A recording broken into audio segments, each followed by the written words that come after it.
Pat Doris. Welcome to The Story. We're starting off tonight with a story about chronic pain.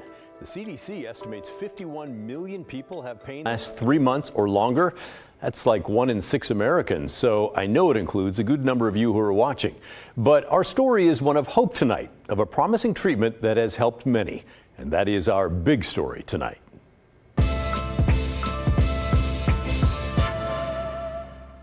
Chronic pain can happen for a number of physical reasons. Maybe your knee bone is bone on bone and it hurts with every step you take, or you have severe arthritis. But what about chronic pain when there's no longer a physical cause, or maybe never was a physical cause? That's what our story tonight is focusing on. A Portland doctor is taking that on, practicing on the leading edge of what may be a revolution in the treatment of chronic pain like that. And I thought that you should meet her and learn about the treatment. When I first met Dr. Rebecca Kennedy, she was focused on untangling the puzzle of long COVID for Kaiser patients in the Portland area. Then she left to launch her own clinic.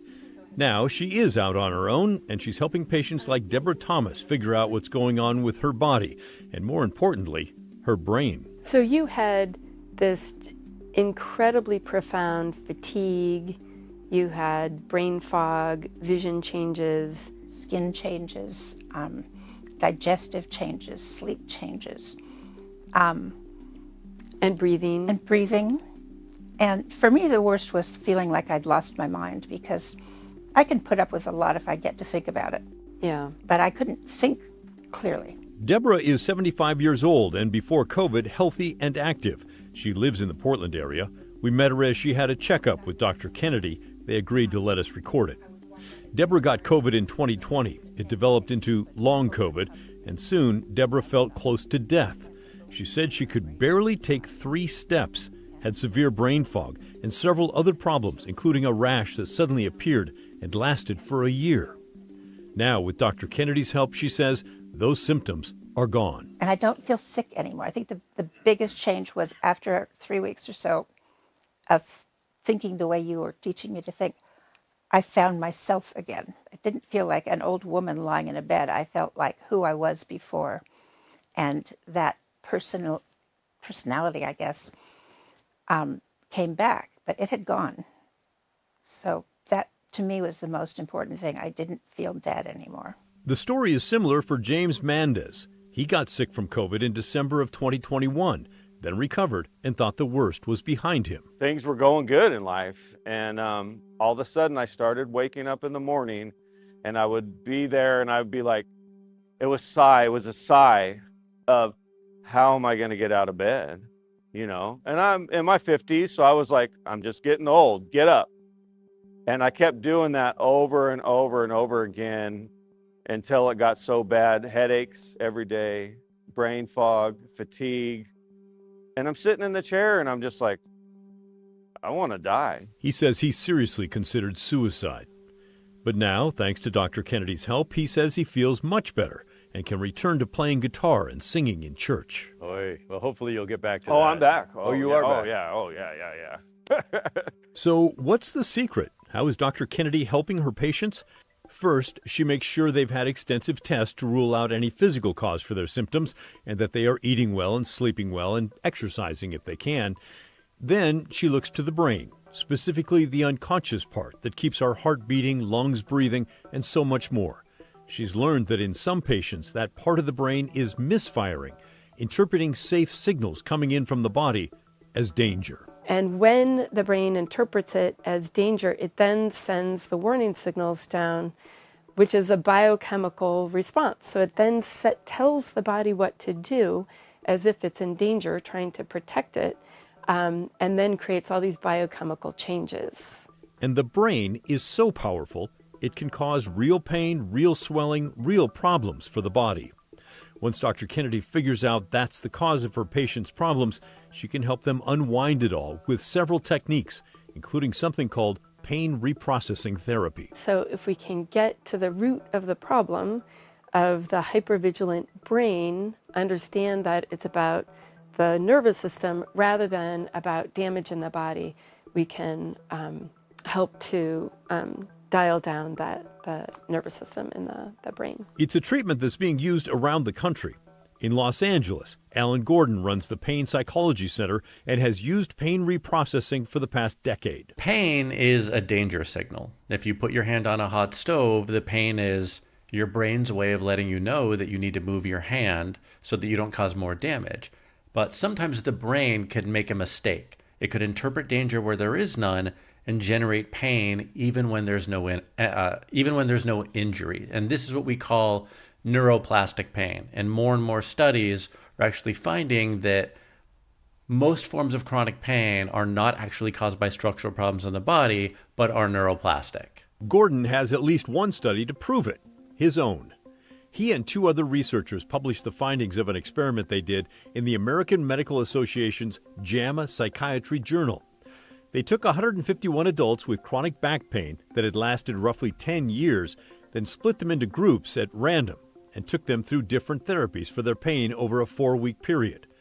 In the group that focused on pain reprocessing, 66% found dramatic relief, compared to just 20% who got a placebo for the treatment and 10% who received normal care.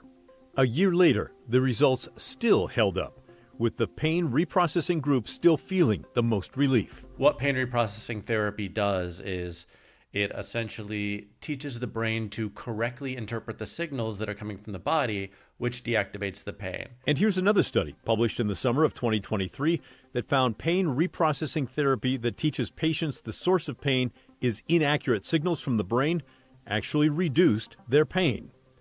Here's another report from the National Institutes of Health Library of Medicine. And there are more. Pain reprocessing also is the centerpiece of an app called Curable. Its CEO says there are 1 million people using it.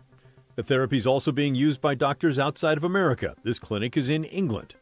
And it's being used right here in Portland at places like the Mind Body Therapy Center. And it's been featured on major news platforms like The Today Show in late 2023. Dr. Kennedy said her patients are amazed to learn that their brain can send those false signals to their body. So I teach them about the science, and then we explore together about why this applies to them and what's going on for their own experience and why they're having the symptoms that they're having. And then I teach them the tools to get better and how to rewire the brain and how to kind of change the response of the nervous system to turn off the signals that are creating the symptoms. One of the exercises that she taught James Hernandez eliminated chronic pain in his left knee. It's called Somatic Tracking. First, he focused on the pain in that knee, then switched his concentration to a favorite memory of a beach. And then at the end, I am safe, I'm okay, I am safe, I'm okay. And doing that exercise, over and over and over again, it retrains those neural pathways in the brain. It calms down, the parasympathetic nervous system. Takes it off high vigilance and and puts you back into your thinking brain. So. Wow. And that worked with your knee, right? Yeah, with my knee. We were doing the class one day at exercises. And so she walked us through this and she said, hey, focus on one part of your body that you notice a symptom, a pain, whatever it is. At the end of the exercise, the pain was gone in the left knee and the pain was still in the right knee, just as bad as it was. And it's still pretty much that way right now. I mean, it's not as bad, but it's still no pain in the left. And I'm just like, this is like, no denying it for me. I felt it. It's a paradigm shift for people like Deborah Thomas, who never considered that her brain might be sending inaccurate signals to her body. But she is a believer now. She has her life back. What have you been spending your time doing recently? Rebuilding an old house. Oh.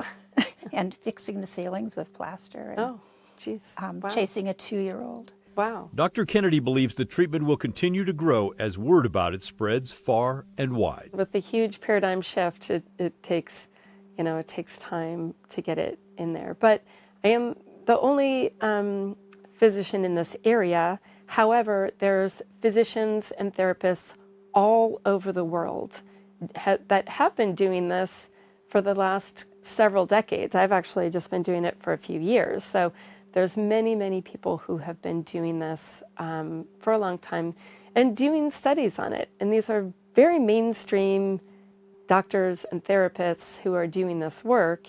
It's just thinking about the problem through a new paradigm. So pretty interesting, huh? What are your thoughts on all that? I'm sure some of you have experienced chronic pain. Maybe you're feeling it right now.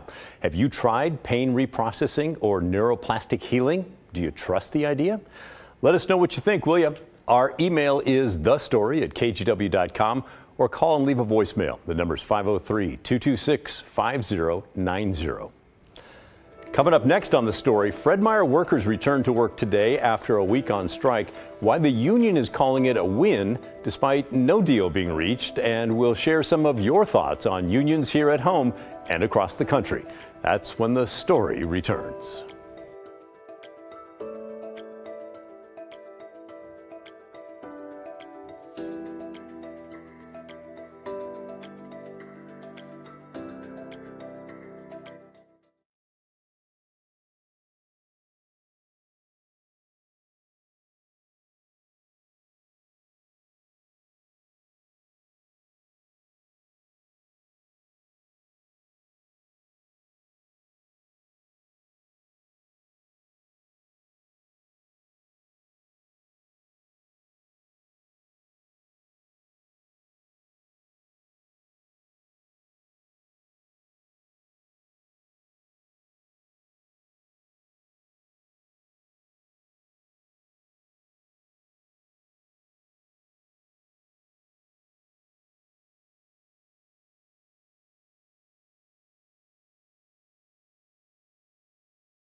Now to a quick update on a story we brought you late last month about drug trafficking through Oregon. I sat down with a federal prosecutor who walked me through a case that eventually disrupted 3 different drug rings. It took 4 years and led to 16 arrests, all kinds of drugs like meth and fentanyl, and over $1 million in cash. As the prosecutor told me back then, the amount of drug trafficking blows his mind. And he's dealing with this stuff coming through Oregon all the time. So we thought we would bring you updates whenever large amounts of drugs are stopped here in the state. And boy, oh boy, did state police do just that. A week ago Monday, a K-9 unit stopped a pickup truck on I-5 in Lynn County in the middle of the afternoon, about 3 o'clock. It happened south of Albany near Tangent. Officers found this: more than 100 pounds of meth sitting on the back seat and 11 pounds of suspected fentanyl powder under the back seat.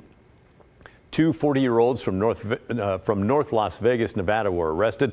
OSP believes the drugs were on their way to the Seattle area. Today, striking Fred Meyer employees returned to their job after a week on the picket line. In a statement today, the union called the strike a win for members, saying Fred Meyer now understands how many of its workers want change. They're also asking the public to boycott the stores until they reach a deal. Negotiations are set to resume a week from tomorrow on September 11th. During last night's show, we talked about the strength of unions here at home and across the country. And several of you wrote to us and called us with your thoughts on unions. And because we're a different kind of show and we try to feature your opinions, we like to include them as often as we can. And it doesn't matter whether you're commenting on the live show or you're watching us later. We look for all that. Many of you, as expected in this area, are pretty pro-union. I'm all for unions, 100%. We wouldn't have what we have now if it weren't for unions. Anybody could just fire you whenever they wanted to. They could have any kind of salary, any kind of health care. People need to stop and think about that. I have been a union worker all my life. And Karen wrote to us to say, my father was a chief litigator against unions. 45 years ago, he advised me as a young person entering the job market, join the union and invest all you can in your retirement. As a retiree, he was a very smart person. She's now retired. But not everyone is all in on unions. Some of you have some concerns, like this viewer named Steve. Thanks for covering unions and their influence on public policy. What about accountability? Voters don't elect these decision makers, and they have inordinate influence over how we've responded in terms of the homeless crisis and treatment, and especially with education.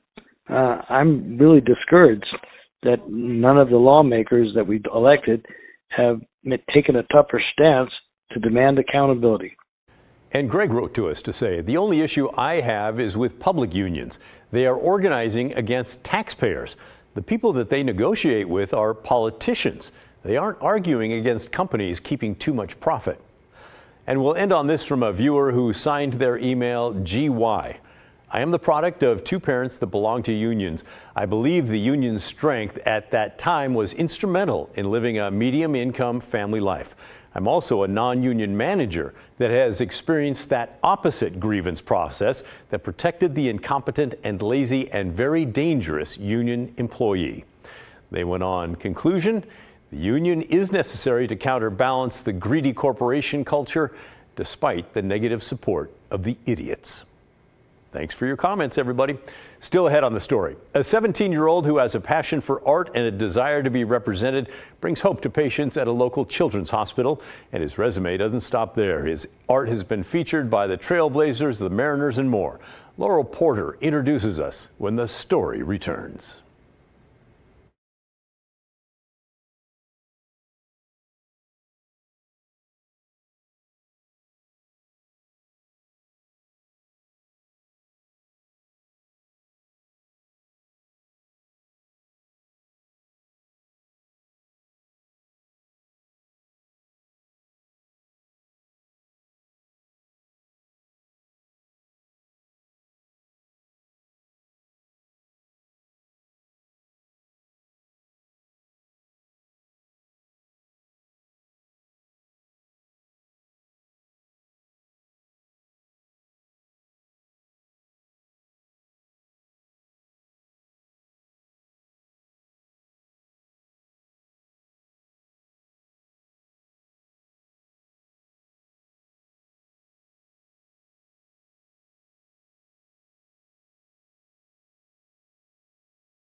Here at The Story, we love to tackle some of the biggest problems in our area and look at it from several different angles. But we also like to take a break. And now for a moment, we are going to depart from that. We're going to pause to celebrate art and the creations that a young artist named Manny Dempsey has made. Here's Laurel Porter. In the halls of Legacy Randall Children's Hospital, 17-year-old Emmanuel Dempsey, known as Manny, our fingers are crossed. We thought you were too busy. Oh, no, man. is bringing a new vision to life. His brushstrokes capturing more than the world around him. Thank you. They're redefining how we see it. We thought it'd be kind of cool to have our own artwork. Thank you, thank you. As part of Black History Month, Legacy Health commissioned Manny to create a painting representing its young patients to be included in its permanent collection. Yeah, it just feels good to know that, somebody's gonna walk through here and see themselves and be represented. But Manny's artistic journey began long before this moment. Since he could hold a pencil, Manny's been filling in what he didn't see. I just drew one of my characters that I draw, Zenobi. He's the character with really long dreads. People who look like him. What inspired me to start drawing is that I just didn't see myself. I didn't feel represented. The Titans have stopped you before, Brother Blood. As a kid, one of his favorite shows was Teen Titans. You're a well-oiled crime-fighting machine. He does have a point. It had a black character, but Cyborg played a minor role. He wasn't the superhero. The cartoons that I did saw, if there was a character that looked like me, it was either a villain or a side character. And I just knew that I wasn't a villain, I wasn't a side character. I said, well, why don't you draw them? And that's when he started drawing his own black superheroes. Manny did, and never stopped. There was his character Invincible. I guess I would say my art is for the people, for my people. And King Funny. Well, he was saying, oh, I'm going to be a comedian. I'm going to be a comedian. So that's how King Funny came to life. Wearing a crown. He was 10. Being black, we're kings and queens, and that's always something that I always try to represent. I always try to give my characters crowns when I can. Artwork Manny's parents treasure. It's amazing. His art is about love. As his talents have grown and matured. Yeah. Oregon is very, very white. In this white state of Oregon, he knows who he is. I mean, as you can see around our house here, we have black art because we are in Oregon. So, we have to be really intentional about saying you are black and that you are beautiful. This was 2018, so this was the Portland Trail Blazers poster series poster. The Portland Trail Blazers recognized Manny's talent at age 10, choosing his poster of Dr. King meeting Trailblazer mascot Blaze for their poster series celebrating Black History Month. He was just in awe, like, oh my God, this is my art, Portland Pickles. Then came posters for the Portland Pickles. Yeah, that's cool. The Seattle Mariners. Yeah. The bill of the baseball cap honoring the Negro Leagues. Yes, it was like 100 years of the Negro League. And more recently, he designed jerseys for the Blazers G League Rip City Remix. For their Black History Month. Manny, the entrepreneur. This one is one of his popular ones. Sells an array of t-shirts on his website. I love being brown. Celebrating families who are black and brown. Yeah, that's pretty cool. I want people to see Black people as a positive. We're not a negative. We are great. We are excellent. And yeah, it's just been that for Manny. I love it. I love it. Yeah, it's pretty cool. Yeah. Manny paints that positivity all around Portland. Yeah, this is my mural that I painted. He created this mural at age 14, depicting black youth and what they could become. And seeing us, my people, and what we really are and how talented we can really be and how magical, our black magic is. Like, it's a way to reach out to somebody and touch somebody's heart and really inspire somebody. That's awesome. Thank you. Manny's work What's up? welcomes students to Cairo's PDX Charter School. Is he gonna draw something? Where his mom is the director of community relations. He designed the front hall display case, inspiring a young generation of dreamers. Yeah. It also has our mascot, which is the wolf. Can y'all do it for me one time? Yeah, thank you, thank you, thank you, yeah. We got 5 more minutes. I want to get to a place where I made it, and then I can help somebody else make it, and pull my young generation, my young brothers and sisters along. But for Manny, his past projects are kid stuff. Yeah. His passion now is fashion design. Yeah. So this is the jacket that I painted him in. Designing fashion for a cast of characters he created. We called her Lexi Lowe, and she was just from France. And of course, Zenobi. His dream to become a household name in fashion design. It's really amazing. To have deals with Louis Vuitton and Gucci. Yep, absolutely. From runway dreams. I can do this too, because I have the creativity. Our goal here is to then help advocate for your birth choices. Yeah, capturing culture, essence, and joy. To community walls. This is probably the biggest piece that I've ever expressed that story. Manny paints hope in the heart of his neighborhood. We're really thankful to have found Manny and to find him that he's within the community. It takes a village to bring a child into a world. A precipitous birth is... At the Doula Community Alliance, along with his cousin and girlfriend, they know he's proud of this one. I think so.